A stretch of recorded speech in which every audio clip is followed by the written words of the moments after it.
ஆண்டவருடைய பார்வையும் ஆண்டவருடைய திட்டமும் ஆண்டவருடைய செயல்களும் நம்முடைய புத்திக்கு அப்பாற்பட்டது. எனவேதான் அபிஷேகம் பண்ணப்பட்ட ஒவ்வொரு தேவ பிள்ளையும் ஒரு யுத்தம் வருதா அதுக்கு முன்னாக இதை அறிக்கையிடுங்கள். கர்த்தர் தாம் அபிஷேகம் பண்ணினவரை ரட்சிக்கிறார் என்பதை இப்பொழுது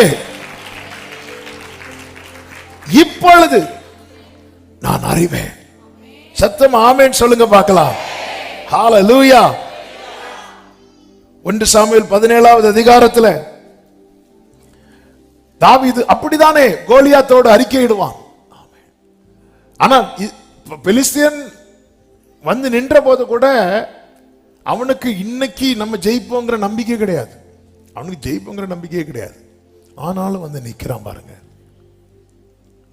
ஆனா தாவீதுடைய பார்வையை பாருங்க. இதுவரை இப்படி ஒரு யுத்தத்தை அவர் பண்ணினதே கிடையாது.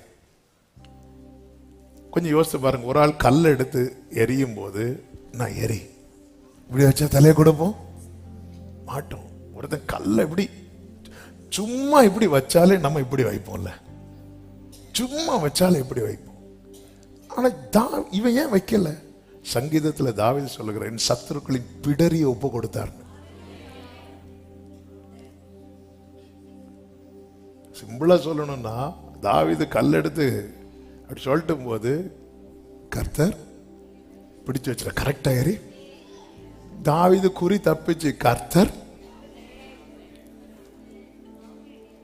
ஹல்லேலூயா. நான் சொல்றது எத்தனை பேருக்கு புரிஞ்சுன்னு தெரியல. அதுவும் கரெக்டா நெத்தியில. தாவீதுக்கே நம்பிக்கை இல்லாதனாலதான் 5 கல்லு. தாவீதுக்கே நம்பிக்கை இல்லை. இல்லைன்னா ஒரே கல், அதெல்லாம் ஒரு கல் நாங்க எரியும் போது ஆண்டவர் அங்கேயே அட்ஜஸ்ட் பண்ணி. ஏமே ஒரு தேவ பிள்ளையின் விடுதலைக்கு ஜெயத்துக்கு பின்னாக 100% இருப்பது கர்த்தர்.